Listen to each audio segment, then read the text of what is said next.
congregarnos, Señor, delante de ti, para que juntos podamos exaltar tu santo nombre y darte gracias por cada una de tus bondades, de tus misericordias y por tu inmenso amor que nos ha sido dado en Cristo Jesús. Quieras tú, Padre, en esta mañana hablar a nuestras vidas, tomando nuestras mentes y nuestros corazones, e impartiendo, Señor, la revelación de tu palabra.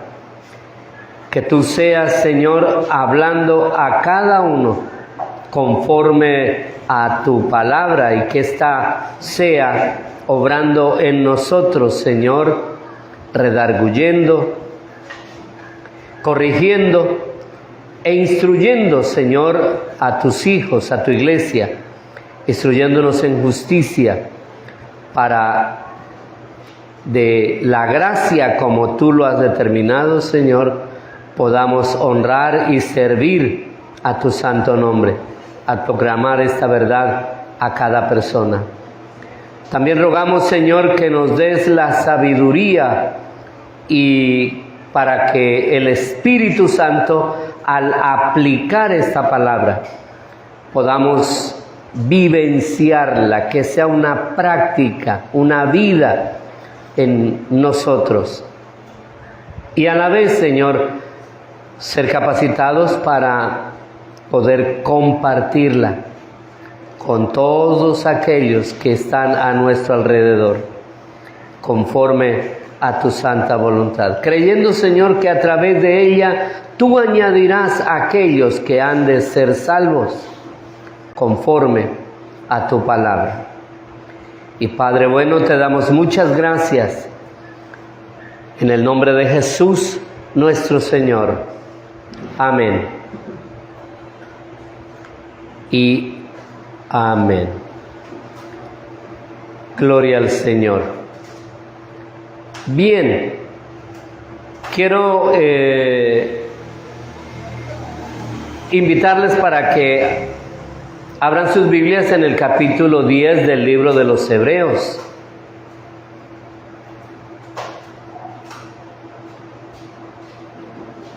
Y vamos a estar leyendo desde el versículo 11 hasta el 18. El título de nuestra predicación para esta mañana es Cristo, la ofrenda eficaz por nuestros pecados. Gloria al Señor. Siguiendo la secuencia que tiene o que lleva el autor de Hebreos, nosotros nos plegamos para continuar con este estudio de todo lo que tiene para enseñarnos la epístola a los Hebreos. Entonces vamos a ir juntos al versículo 11 hasta el 18. Conmigo dice la palabra del Señor: y ciertamente todo sacerdote está día tras día ministrando y ofreciendo muchas veces los mismos sacrificios que nunca pueden quitar los pecados. Pero Cristo, habiendo ofrecido una vez para siempre un solo sacrificio por los pecados, se ha sentado a la diestra de Dios. De ahí en adelante, esperando hasta que sus enemigos sean puestos por estrado de sus pies.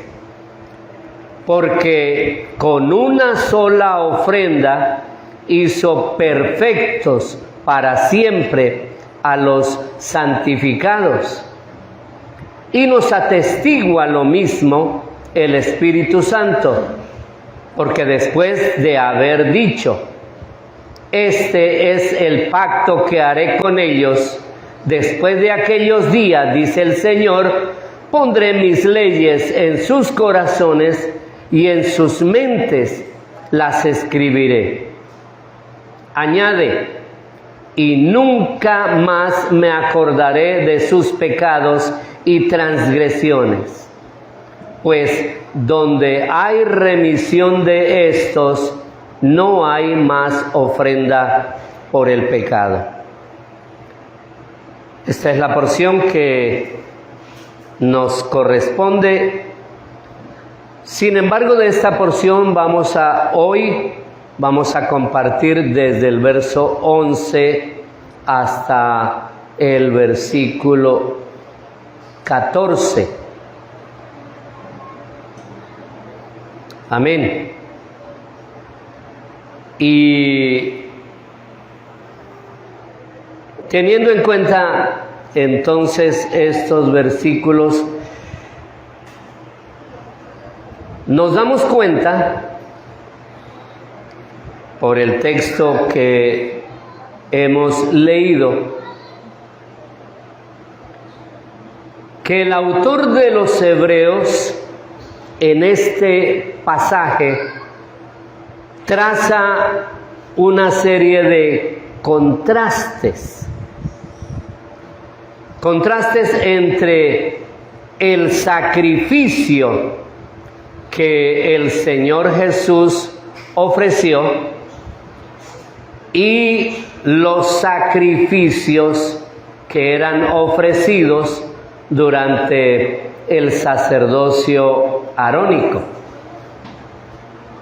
De esta manera, el Espíritu de Dios, a través de el autor de Hebreos, coloca o nos lleva a colocar el relieve, a dar el énfasis en la obra de cómo contrasta la obra de los sacerdotes con la obra redentora de Cristo. Y lo podemos ver claramente en los versículos 11 y 12. El texto dice: y ciertamente todo sacerdote está día tras día. Y quiero que presten atención a algunas particularidades que tiene el versículo y que vamos a estar mencionando. Ciertamente todo sacerdote está día tras día ministrando y ofreciendo muchas veces los mismos sacrificios que nunca pueden quitar los pecados. Pero, en contraste, Cristo, habiendo ofrecido una vez para siempre un solo sacrificio por los pecados, y subrayen esta partecita, se ha sentado a la diestra de Dios. En ese contexto de la manera como abordamos este párrafo, cómo nos lleva el autor de Hebreos a abordar este párrafo, vamos a mirar en primer lugar cómo se exalta el carácter definitivo del sacrificio de Cristo. Notemos esto: Cristo lo ofrece una sola vez, pero es efectivo para siempre. Mientras que los sacrificios levíticos tenían que repetirse todos los días, y a pesar de eso no eran realmente efectivos. Y mientras el templo estuvo en pie, tenían que ofrecerse los siguientes sacrificios.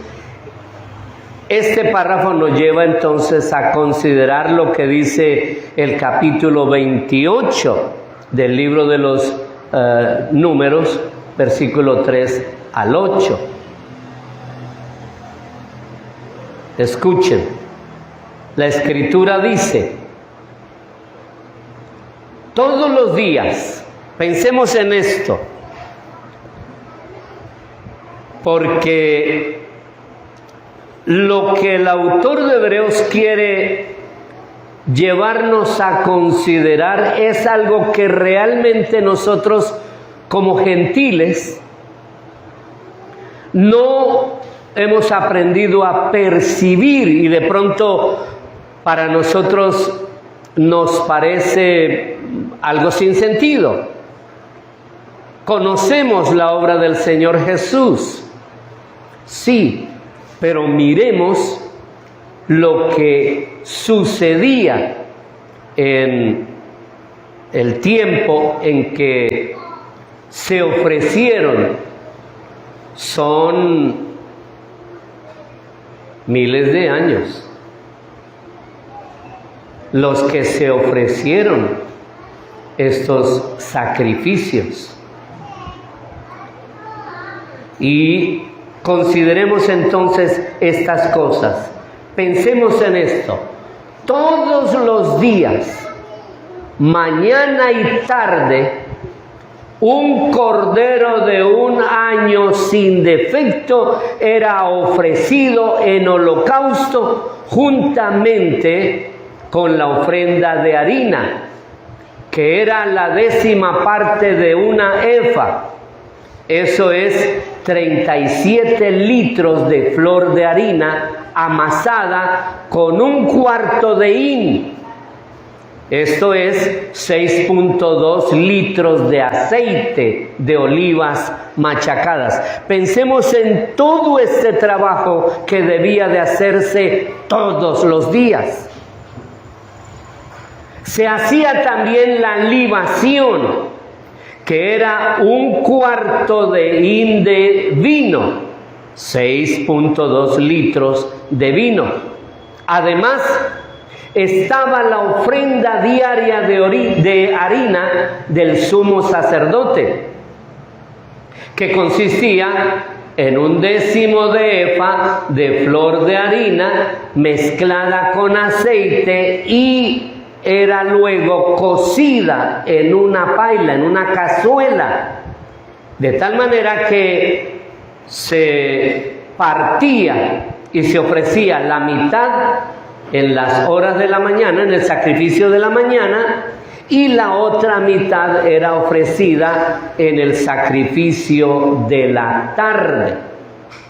Además de esto, se ofrecía incienso antes de las otras ofrendas de la mañana y de la tarde. De tal manera que lo que el autor de Hebreos nos lleva a considerar es lo fatigosa de la tarea que tenían los sacerdotes. Era un proceso casi que sin fin. Y lo que la Escritura señala entonces, lo que el autor de Hebreos nos lleva a considerar en contraste con la obra de Cristo, es que estos sacrificios dejaban al pueblo tan culpable y tan alejado de Dios como lo estuvieron durante mucho tiempo. Solo consideremos esto, no era una tarea fácil. 1, 2, fue un proceso que se realizó desde el momento en que el pueblo de Israel sale de Egipto y Dios les ordena construir el tabernáculo. Desde ese momento ellos comienzan a celebrar todo este proceso todos estos sacrificios. Y como dice la Escritura, era a mañana y tarde. Y sin embargo, debemos de considerar esto.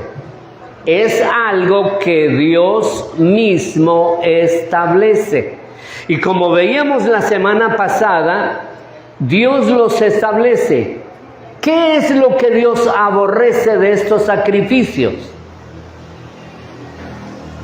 No era el sacrificio en sí, sino era la manera en que desafortunadamente el pueblo se mecanizó y perdió la esencia, la razón de ser del propósito con el que Dios da estas órdenes. Porque Él les explica que estos sacrificios son actos sustitutivos, de tal manera que en este caso el oferente realmente nunca tuvo acceso a la presencia del Señor. Era algo simbólico, podemos decirlo, porque apuntaba justamente en el orden establecido por Dios a la obra de nuestro Señor Jesucristo. Y una obra contrastante, porque si bien, como nos enseña la Escritura y en el pasaje que hemos leído, era una obra que no cumplía cabalmente el propósito establecido por Dios. En primer lugar, animar al pueblo a presentarse él delante del Señor consciente de su pecaminosidad. Y segundo, hacerlo con un corazón contrito y humillado. Y tercero, hacerlo en obediencia al Señor. Todo esto se convirtió en sencillamente un ritual, de tal manera que en muchos pasajes de la Escritura, y los profetas lo hacen saber de esta manera, y Dios lo afirma, termina convirtiéndose en algo que es abominable delante del Señor. De tal manera, y prestemos atención a esto, que Dios señala al pueblo como un pueblo derramador de sangre, porque lo que hacían era matar a unos animales, pero no había puesto el corazón en el ofrecimiento al Señor. Por esa razón dice el Señor: estoy hastiado de vuestros sacrificios. ¿Quién demanda de vosotros estos sacrificios? En contraste, entonces, la Escritura nos muestra que el sacrificio que ofrece el Señor Jesucristo fue un sacrificio perfecto. Y tiene varias características que vamos a mirar. En primer lugar, lo que Cristo hizo era algo que no podía volver a repetirse. El sacrificio de Cristo es irrepetible.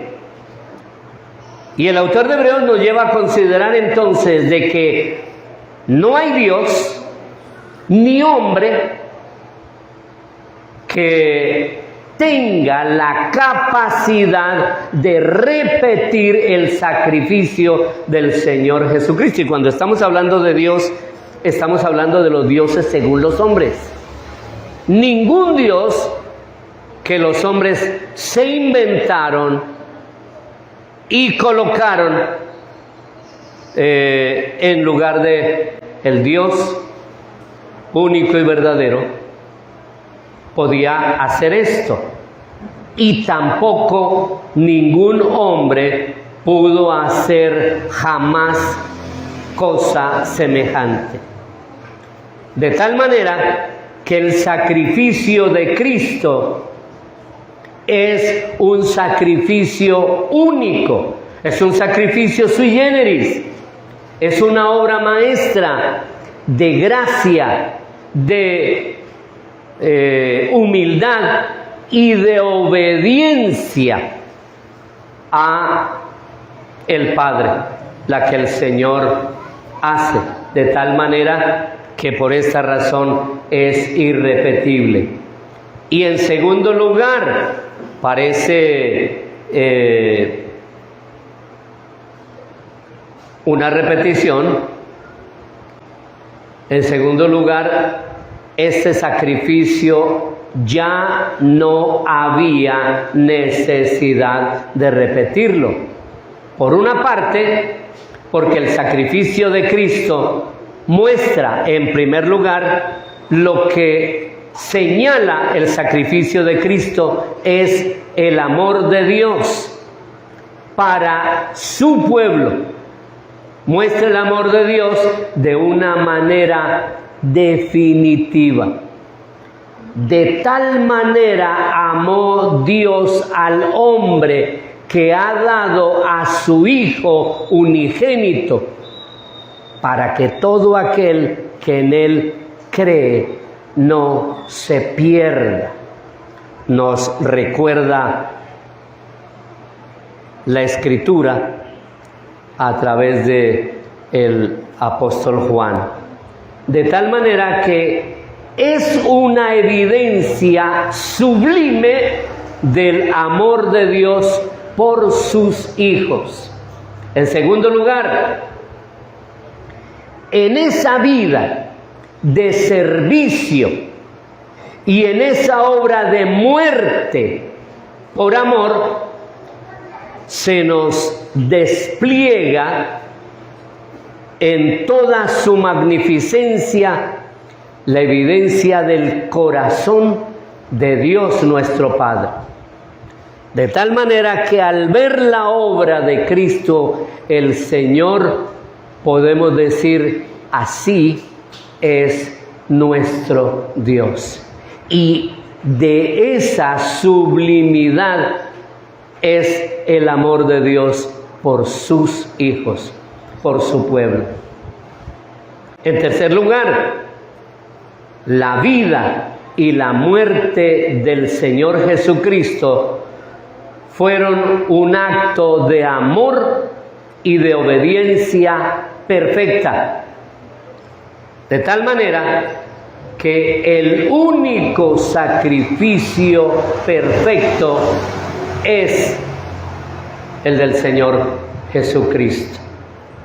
Y toda la Escritura, con toda la majestad que encontramos en ella, en sus insondables profundidades, declara que el único sacrificio que Dios desea es la obediencia, es la síntesis de la obra de Cristo. Era el querer de Dios al establecer estos sacrificios en un comienzo para el pueblo de Israel.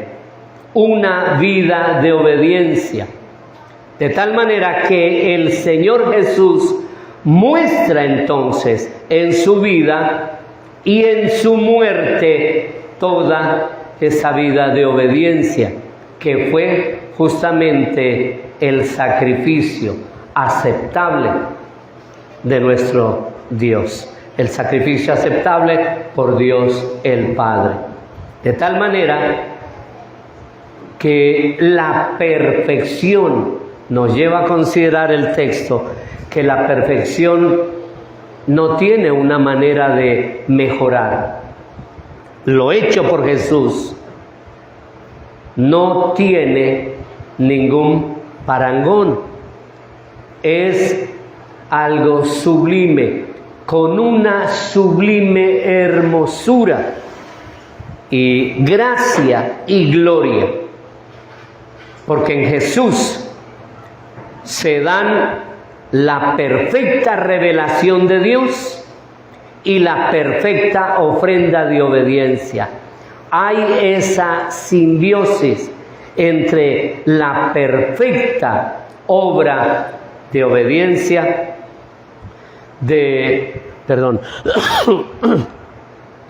que la Escritura nos revela con la perfecta obra de Cristo el Señor. Por tanto, para finalizar este párrafo, su sacrificio ni se puede ni hay por qué repetirlo nunca.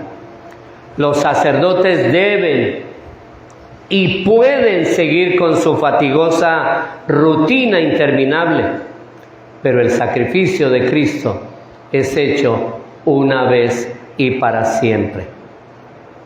En segundo lugar, subraya también o coloca el énfasis en la exaltación de Cristo. Y noten esto.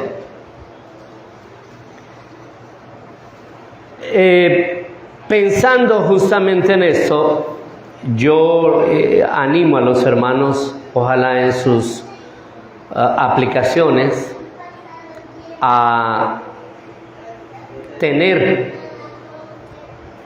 procurar tener la Septuaginta para estudiar la manera en que la iglesia o los judíos después del éxodo, después de que son desplazados y vuelven nuevamente, ellos toman la Escritura como nos lo señala el autor de Hebreos, porque la Septuaginta escoge las palabras con cuidado. Lo que está diciendo tienen una particularidad especial, cosa que no se evidencia con esa claridad en la Biblia nuestra, en la Biblia Reina Valera. Y se puede mirar en la Septuaginta el énfasis que hace en muchos de los detalles que menciona la Escritura. Por ejemplo, en la Septuaginta se habla que los sacerdotes están de pie todo el tiempo. Recordemos que ¿qué elementos habían en el lugar santo? ¿Alguien me quiere recordar qué elementos habían en el lugar santo? La mesa, el candelabro y los panes, ¿cierto? ¿Hay sillas? No aparece silla. Ahora, en el lugar santísimo únicamente está el arca. Tampoco hay silla. Y en la Septuaginta entonces se señala este aspecto. Los sacerdotes están de pie todo el tiempo para ofrecer sus sacrificios. No hay una mención de que ellos en algún momento tuvieran la oportunidad de sentarse. Partan de esto entonces. Todo un día de pie en un lugar a mañana y tarde para los que tenían que ofrecer era algo bastante, o podría yo decir que muy agotador, ¿cierto? Y sin embargo, mientras ellos cumplían su ministerio en el templo, nunca pudieron sentarse, y mucho menos el sumo sacerdote.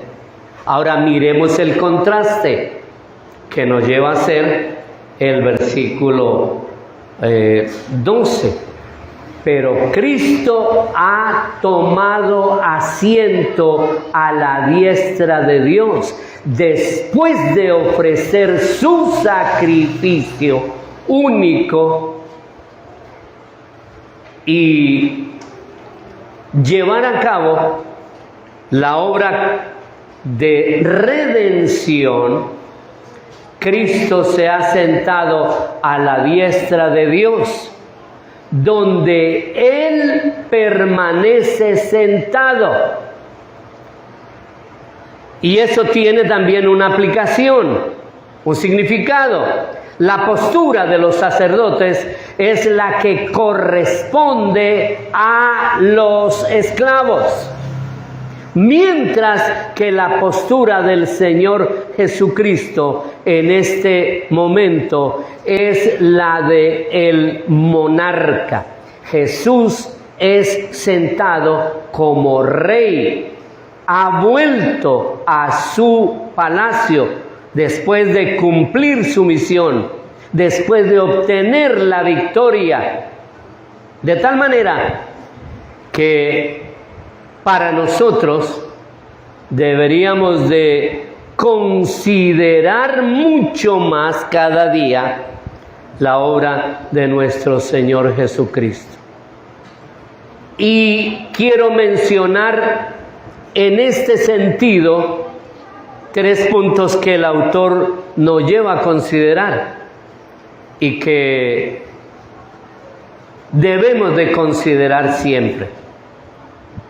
Hablamos de la vida del Señor Jesús. Nos gozamos en la vida del Señor Jesús. Pero, ¿qué fuera de la vida del Señor Jesús sin su muerte? ¿Qué fuera de nuestra vida sin la muerte para nosotros? Pensemos en eso. En segundo lugar, si únicamente consideramos la vida de Cristo sin su muerte, entonces esto sería algo incompleto, ¿cierto? Jesús viene, habla de su palabra, pero permanece vivo. ¿Habría habido redención de pecados? Segundo, entonces consideremos el segundo elemento. ¿Qué sería entonces, en segundo lugar, de la muerte de Cristo sin su resurrección? Cristo vive para nosotros. Cristo muere y muere para nosotros. Pero, ¿y si Cristo no hubiera resucitado? ¿Habría sido la salvación completa? De ninguna manera. Hay entonces la necesidad. Miremos el ciclo: la vida, la muerte, la resurrección de Cristo. Pero debemos de considerar ahora un aspecto más. En tercer lugar, ¿qué sería de la vida, de la obra de Cristo? ¿Qué sería de su resurrección sin la exaltación a la gloria?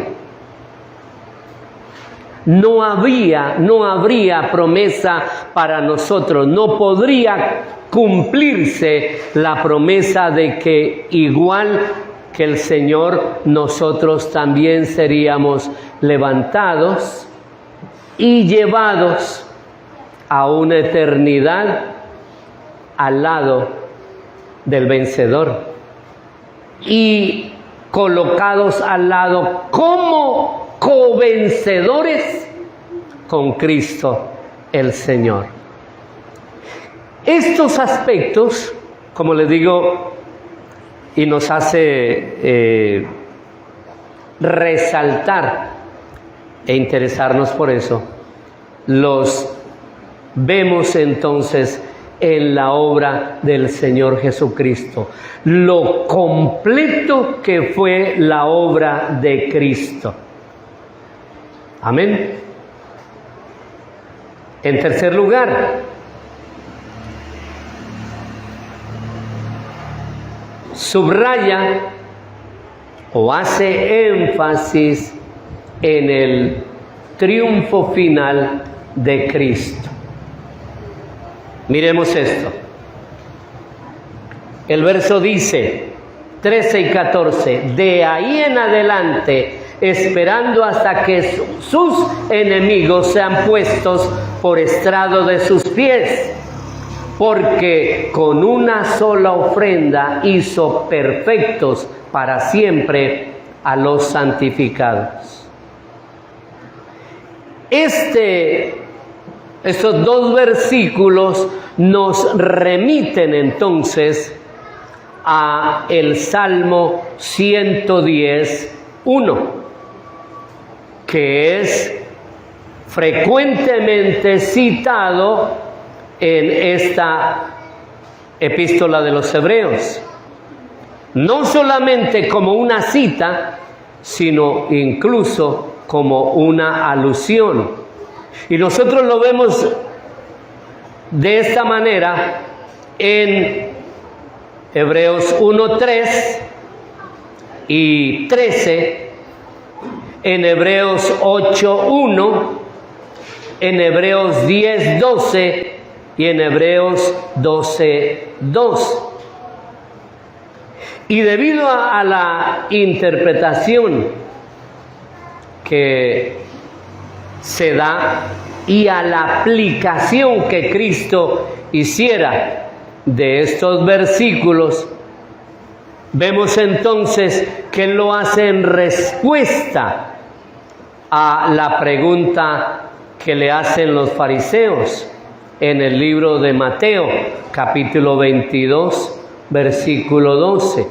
La pregunta es, ¿qué pensáis del Cristo? ¿De quién es hijo? Es una pregunta que Cristo hace a los fariseos.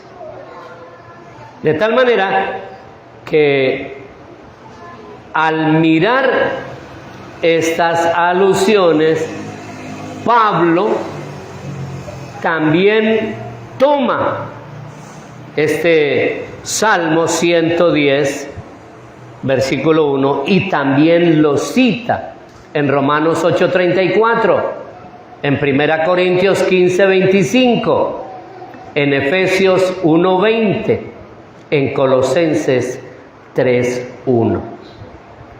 Eso nos muestra entonces la importancia que hay en este salmo y nos lleva a considerar que este Salmo 110 era uno de los dogmas básicos que tenía la iglesia primitiva y que el autor de Hebreos emplea en este párrafo casi que palabra por palabra, aunque él cambia un poco la redacción para poder encuadrarla con el contexto del escrito.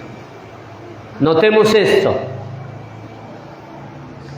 Desde el tiempo de su ascensión, Cristo espera que sus enemigos sean puestos por estrado de sus pies.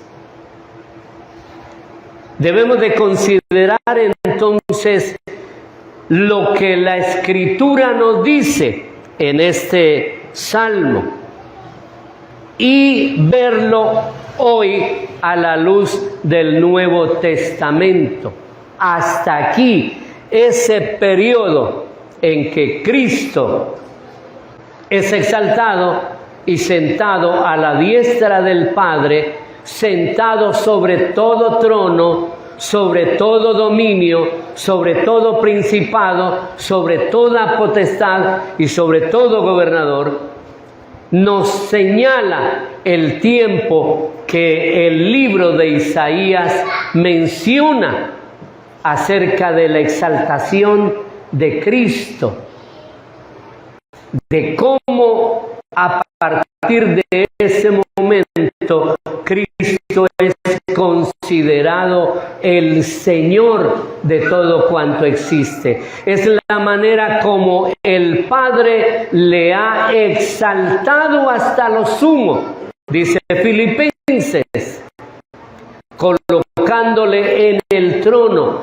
le da el derecho de sentarse en el trono para gobernar todo cuanto existe. Y no solamente para gobernar, sino con el propósito de esperar el tiempo determinado en el decreto de Dios para que todos sus enemigos sean puestos por estrado de sus pies. Eso nos lleva a considerar que el sometimiento final de los enemigos habrá en el universo quien reine de una manera suprema. La Escritura dice que después de que todos sus enemigos sean colocados por estrado de sus pies, que Él juzgue a todos sus enemigos, Él vendrá. Apocalipsis dice que vendrá con vara de hierro a juzgar a todas las naciones, de tal manera que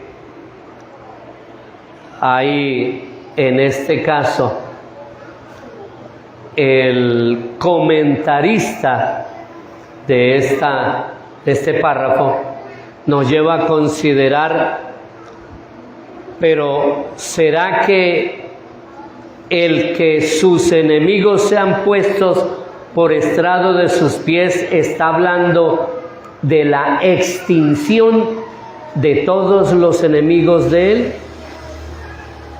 ¿O será que se trata de que sus enemigos se rindan a él, a su amor? ¿Será que es el amor el triunfador final? Es una consideración que nos lleva a considerar. Sin embargo, lo que el texto quiere llevarnos entonces es a considerar la manera, el contraste entre la obra de los sacerdotes arónicos y la obra de Cristo, la complejidad de la obra de los sacerdotes, lo tediosa, lo fatigante de la obra de los sacerdotes, con lo sublime, con lo glorioso de la obra de nuestro Señor Jesucristo, con la perfecta finalización de su obra, de tal manera que mientras los sacerdotes estuvieron llevando a cabo esta obra hasta el año 70, en que el templo de Israel fue destruido por el hijo de Vespasiano, por el emperador Tito, en el año 70, cuando Dios elimina completamente y hace notorio, hace evidente el cumplimiento y la ejecución del nuevo pacto. Noten ustedes que mientras estuvo el templo en pie, nunca dejaron de cesarse y de celebrarse los sacrificios a través de los sacerdotes arónicos. Pero después del año 70, cuando el templo es destruido, de tal manera que, como ustedes recuerdan, hoy solo queda un pedazo de muro, el muro oriental, lo que hoy nosotros conocemos como el famoso muro de los lamentos, y que los mesiánicos y que los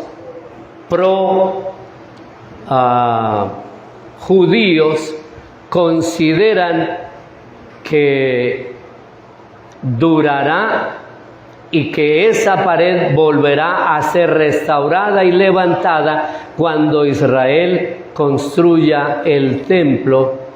Es algo que la Escritura nunca menciona. La profecía nunca habla de la restauración del templo. De tal manera que no esperemos, no es escatológico la construcción del templo. Es posible que los judíos tengan preparado todo y que por ellos, si de ellos dependiera, se levantaría el templo. Sin embargo, Dios ha cesado la obra del primer templo y ahora está en rigor el pacto de nuestro Dios, donde ya no hay sacrificios, sino que ya fue hecho un sacrificio único, poderoso, verdadero, pleno y total a través de la obra de Cristo.